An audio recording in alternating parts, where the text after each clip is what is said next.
I am the head of content at Vime, a digital marketing agency specialized in the gaming industry. With plus 8 years experience in different fields of the content creation process, I am specialized in devising and developing multi-channel content campaigns that tackle content marketing strategically. Good afternoon. I am Krister, the founder and group CEO of Oddzium.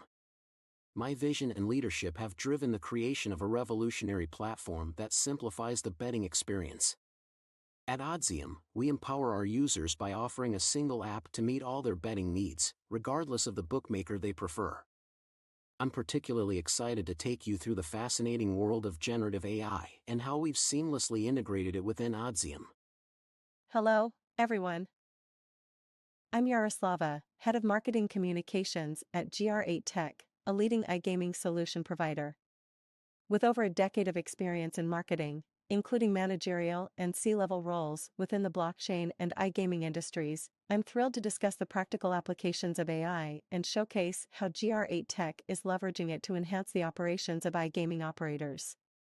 My name is Vasilii Gamov. I have been working in advertising for 12 plus years.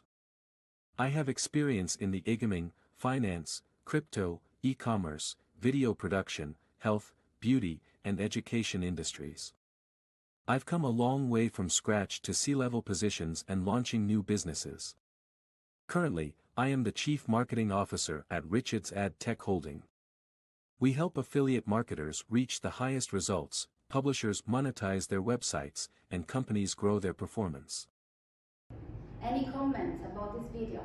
We will not need anyone in this conference next year. No.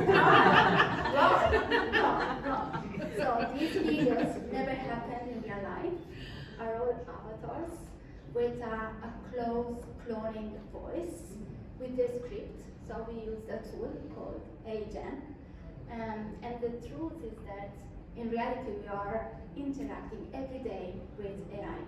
Whether it's Netflix suggesting new titles or Alexa intuitively switching with the lights before going to bedtime, or our facial recognition, or maybe this actually conference has been live being transcribed through several tools.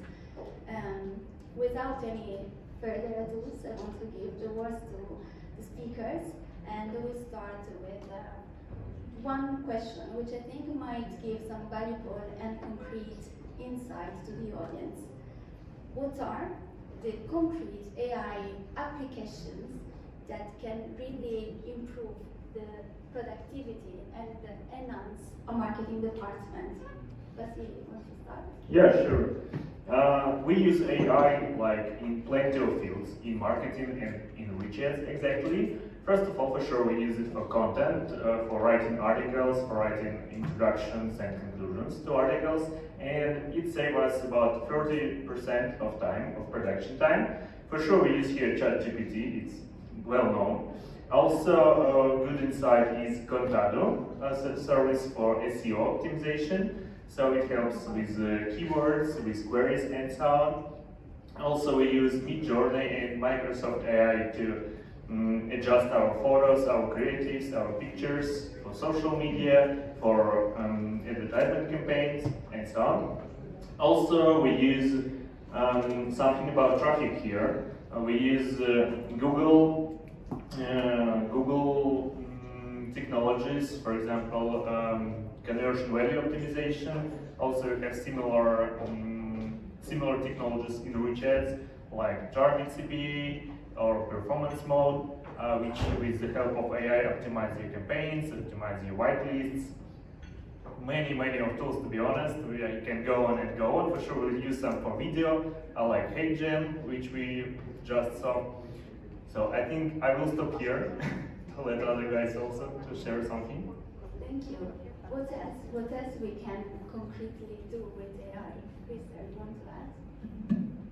Yeah, at Oddzium what we've been doing is for quite some time, we've been using machine learning initially to basically train systems to understand certain things and find patterns.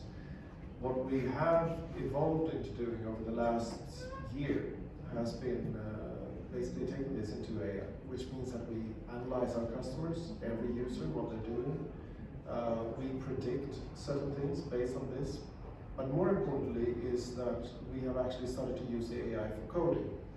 So one of the greatest hurdles, I guess you could say, for us to roll out on a global level has been the lack of resources and the lack of time. You know, it's a combination there that we don't have enough developers and we don't have enough time to rapidly grow. And we've trained our systems with tens of thousands of iterations of code that we have in our library to eventually be able to assist us on a daily basis in actually coding. So that doesn't really relate to marketing though directly. But what we have done is we just very recently launched Increase, a big TV campaign. That's actually been developed through AI as well. Nice. So we actually touch base two aspects so far. The content and the behavioral that can be optimized through AI and data training. So I think two of the most fascinating aspects. And when we talk about machine learning, we do think about a machine processing several tasks, and it's super important the input that we gave to that machine. So the machine per se, it's superpower because human being cannot process simultaneously several tasks, but it's super important the data, the information, the strategic goals, and that one cannot be replaced with AI. But let's hear from Carlotta and Slava, what are their examples? So in the digital marketing agency, in the digital marketing world, as Vasilii was mentioning, we use many of the tools that he was mentioning as well. And I think the main benefit of using all these tools is the personalization of the content that you can create. So basically, what we do with some of our clients is we work along with the marketing and their data team, and we process all the data from their users, the data that we are allowed to see, of course. Later we will discuss more about this. But we use this data to create content that really resonates with the users, right? So I think it's really important the step that we have done with this personalization in the content. Thank you. Slava, what about? Yeah, hi. Well, I like that my voice much better than it sounds like now, but anyways, so at Great Tech, which is iGaming platform, we obviously apply AI mostly in CRM-related tasks we have. So we use generative AI and ML models for generating different texts, like for the emails, for the images, and also on top of that, we integrate that with email communications we are doing. So we know, for instance, that we need to send this communication to this exact user at this particular time and this content. So this is like a huge step ahead in order to make the communication more personalized. And speaking about like a B2B marketer, what we're also doing, we are working on marketing automation, and here we work predominantly with AI-powered chatbots. So that would help us, just to make more, to help respond fast, in the best way possible to the customer, to provide the frequently asked questions. Yeah, so this is something we are working on so far. Nice, thank you. Guys, a question to the audience. How many of you work in marketing? How many of you are marketeer or have experience within this sphere? Okay, so quite a bit. So I think Slava, all of them, but Slava mentioned two keywords that most of the time we use within the marketing space. AI, recently more often than usual.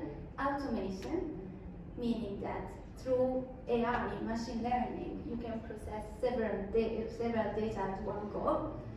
Automation is automate and scale the speed or the productivity of certain tasks. And then, because I think Carlotta touched base, the security of the data, really and truly nowadays we can also utilize scientific data.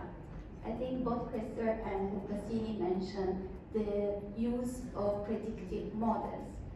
With synthetic data, you can actually use a sample of your data, be completely compliant, following all the GDPR rules, and still have a way of elaborating your own data that aim to achieve certain goals, meaning identify VAPs, understanding the behavioral patterns, and unify these three technologies.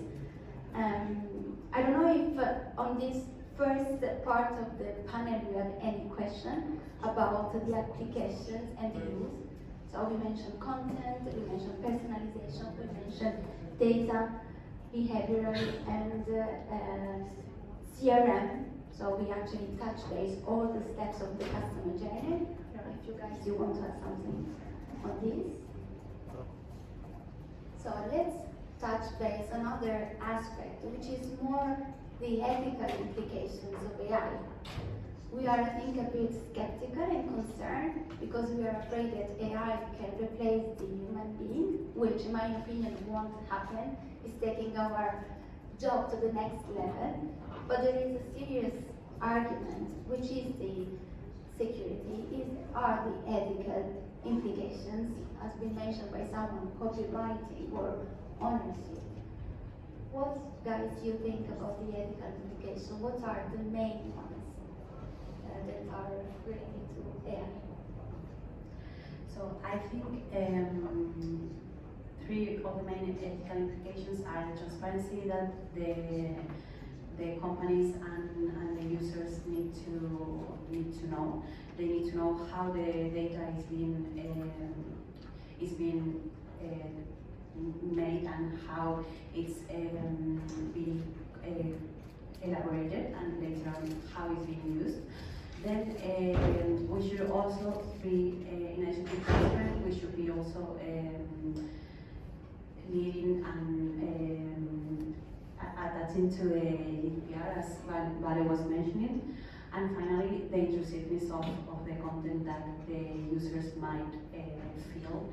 They might feel that this AI should are targeting them, and then how that can be balanced with the content that they are receiving and how they want to act towards that content. So these are the three main points. I don't know, guys, if you agree with them. Yeah, I'd like to add that when you're looking at customer service, or if you're looking at customer data in particular, the interesting thing there is that, of course, through machine learning and AI, what you can achieve is a much greater deal of automation. So you actually reduce the human involvement, and from an ethical perspective and from a security perspective, I would argue that just for that particular part, it's actually better, because it means that someone won't just have access to everything that you do. It's the system that looks into it. So for example, in our case, we analyze essentially everything. We have like 40 different data points that we analyze more or less in real time on every single user. So, location, for example, when they log in to use our application, what kind of balance they have with their respective accounts, all of these things. Of course, that's highly sensitive data. So in order to ensure that that's not possible for anyone to just sort of sit and go into and have a look at, this is a much better way of dealing with it. So for us, from our point of view, as a company, it's better and more ethical.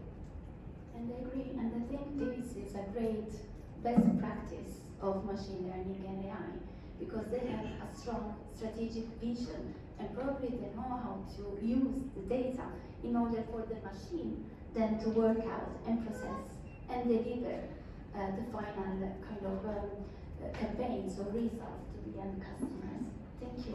But probably I would like to add something to the speech.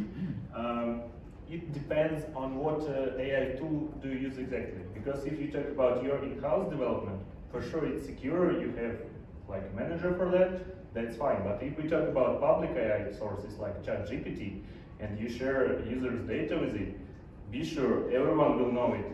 So, if we talk about competition, you share data with it. Unfortunately, I know a lot of marketers and a lot of affiliates who in the beginning shared a lot of data with ChatGPT. And we can just expect in the nearest year what happens with it.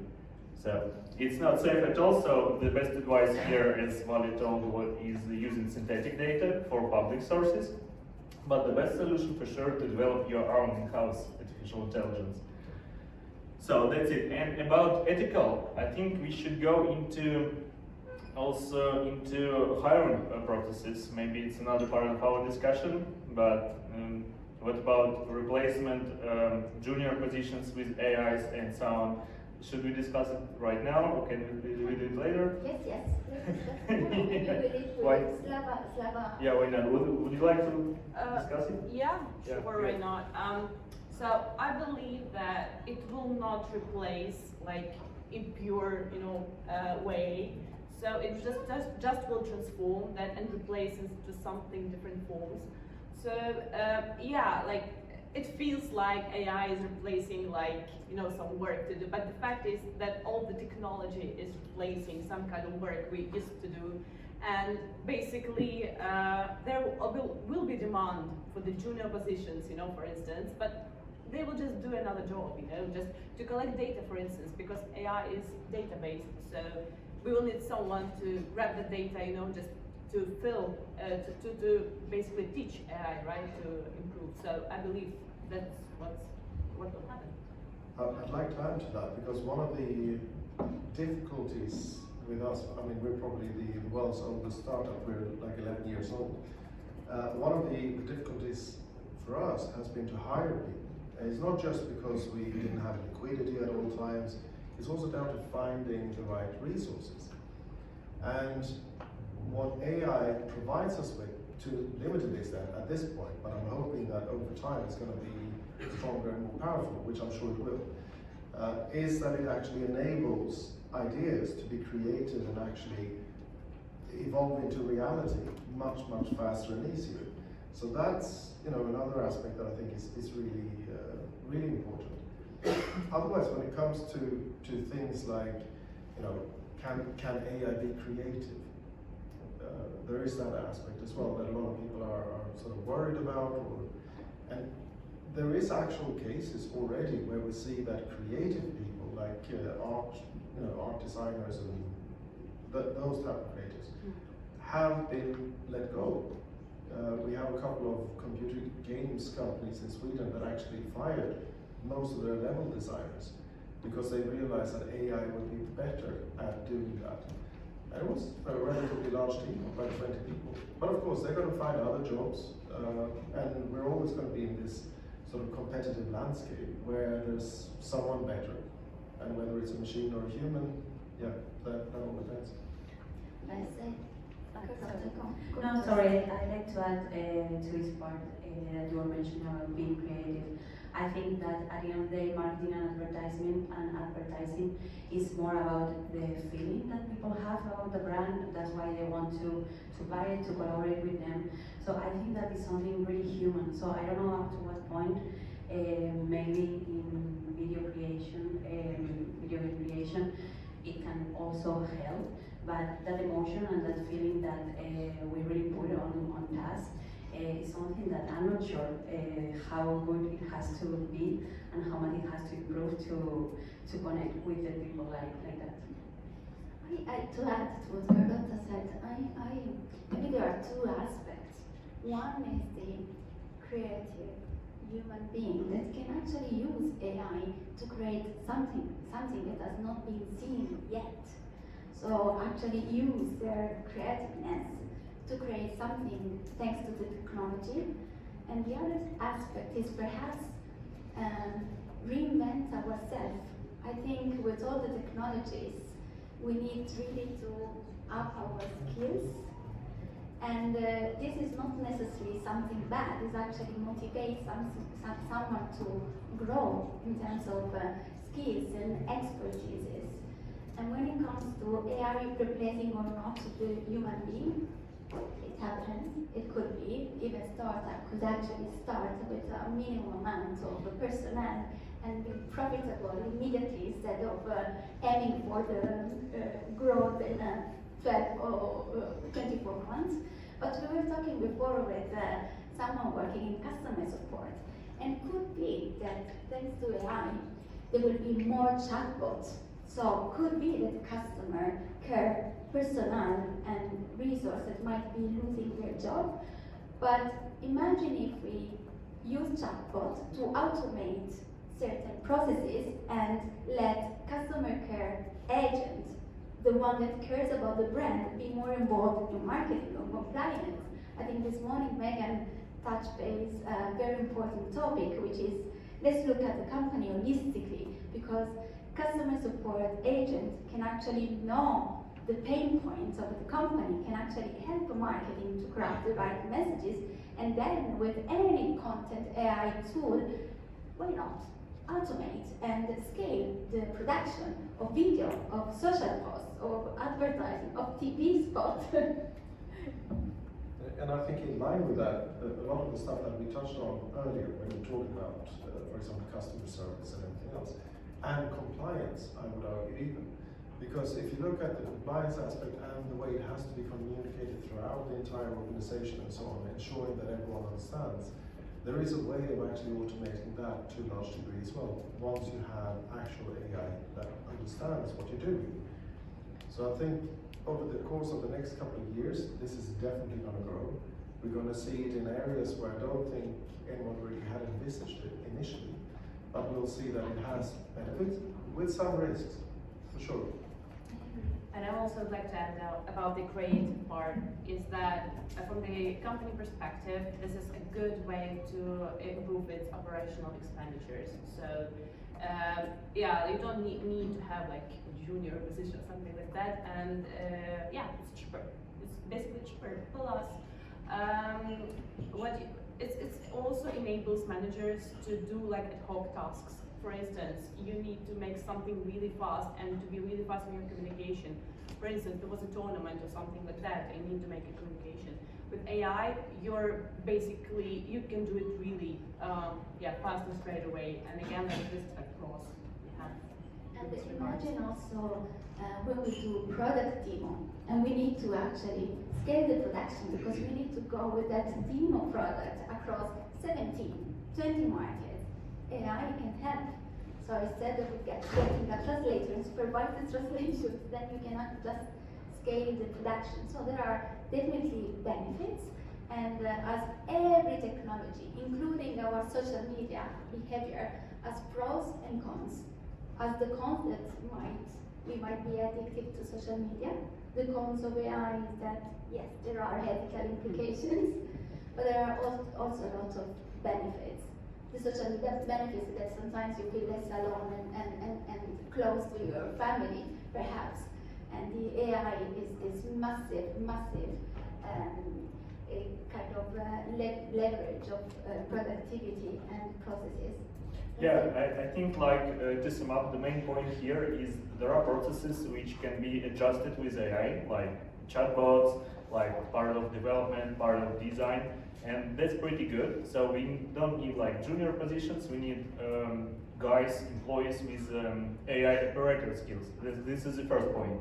And the second point, there are fields of work where we cannot implement AI for 100%. I mean fields where we need expertise. For example, if we talk about content, about SEO, you cannot write an expert article based on new data, which is not on the internet, which is in your internal systems.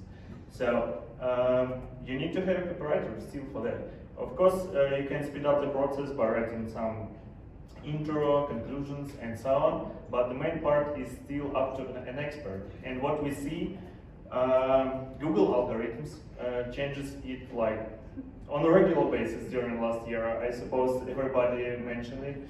So, and today we have these like queries for.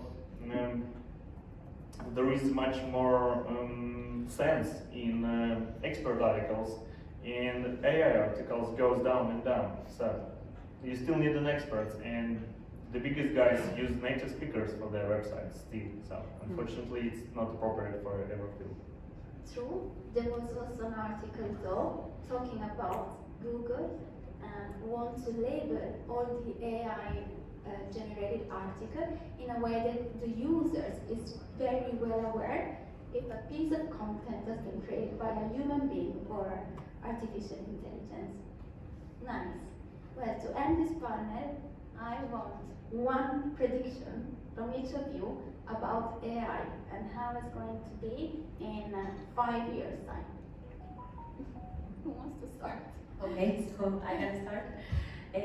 So I think the main key here is going again with the hyper personalization of the content that we are gonna be seeing, and AI I think is gonna be mixing with other technologies, like for example augmented reality, and this mix, or maybe a new one that we will see in 2 years, 3 years. This will provide much more personalized content, much more dynamic, and much more engaging at the end of the day. So my prediction is primarily about coding. I think what we'll see is going to be a revolution in terms of the pace of development. We're going to see ideas and products that I don't think any one of us could even have imagined.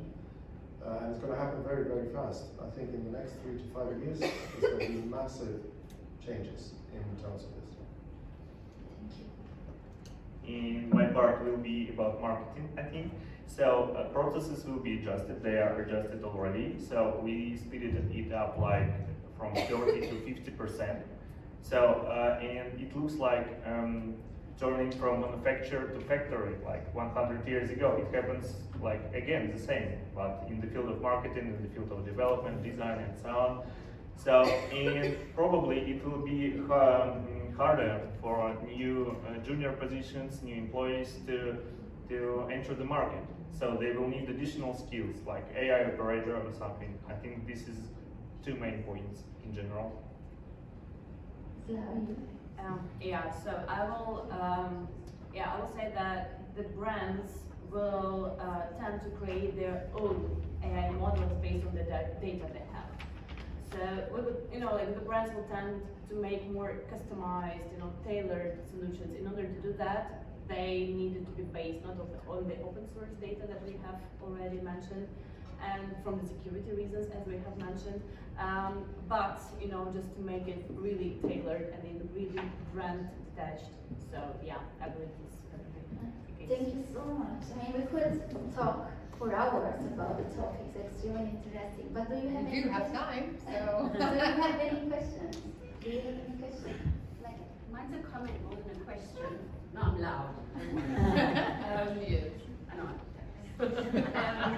But I think that AI, in the way that it's positioned to customers, we have to almost call it self-service.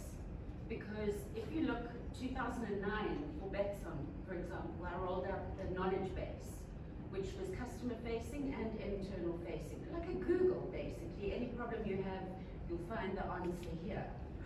Now we've moved right past that.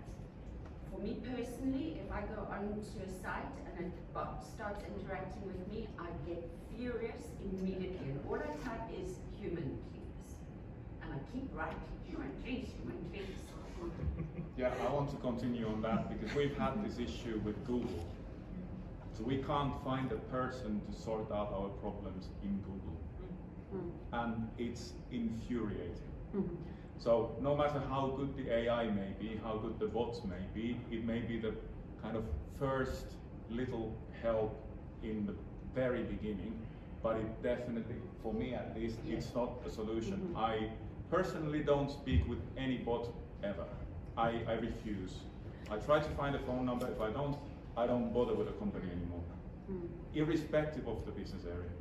so 2 things. One, I will pass you my contact at Google, so you can talk with a human being.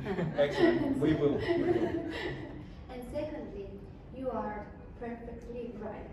But here is where I think a new mindset should be kind of shaped up, meaning that we are not happy, any of us, with a chatbot. But if the data provided to a machine learning are strategically thoughtful, that one we won't even recognize it as a chatbot. It's humanizing the robotics technologies. So we go back to our first point, which is before using any new technologies, it's important to have a strategic vision. What we want to do with that data, what we want to provide to the final customers. We want to humanize what we do. We don't want simply to automate our processes. This is where I think there will be a difference between marketeer or professional using ChatGPT or any ChatGPT is the most common one, but there are plenty nowadays. Use all these machine learning models either to cheat, let me pass the term, or to just make things faster, than people who smartly thinking of developing something with the help of AI. I think the reason why human being cannot be replaced fully, because you need to have that strategic mindset at the very, very beginning of your journey towards technologies. I think following with your topic, I think chatbots in this case, since we are speaking about it, it should be like a tool, like the first touch point for like recognizing the problem and then guiding the customer into the right direction. But the end phase should be always like a person, or if it is possible, like a machine that you have added so much data that they can act like humanize that machine and give the answer as a person. I have something to add here. For sure, me personally, I don't like to talk to chatbots. Also, I hate it. But what I noticed, we implemented chatbots for not working hours and for weekends. And a year ago, it was like 60% cases were solved. And recently, I've checked it once again, and it solves already 80% cases. So it's also about the culture. And we see that new generations, new people go to the market and they use this technology. They use chatbots, they trust them. If chatbot provides you with a good answer, that works fine. I don't care whether they're a guy or a chatbot. So probably it's about trend and time for this technology to enter the market. And also, that was really close. What I was thinking is that we have Generation Z who are quite different in terms of their behavioral patterns, and I believe that those, that generation, they are demanding such kind of things as AI. So this is like the part of their behavioral pattern, and we need to consider that. Here my prediction, which is a bit futuristic, but I think is going to happen. We will have robots, which will offer a seamless experience. Won't replace the human being, but we won't really identify if someone is human or robot. I don't know how many years we'll actually need to that will happen. It's a bit scary, but again, it's the approach to technology and the knowledge about technology that makes a difference. Thank you so much to everyone. Thank you.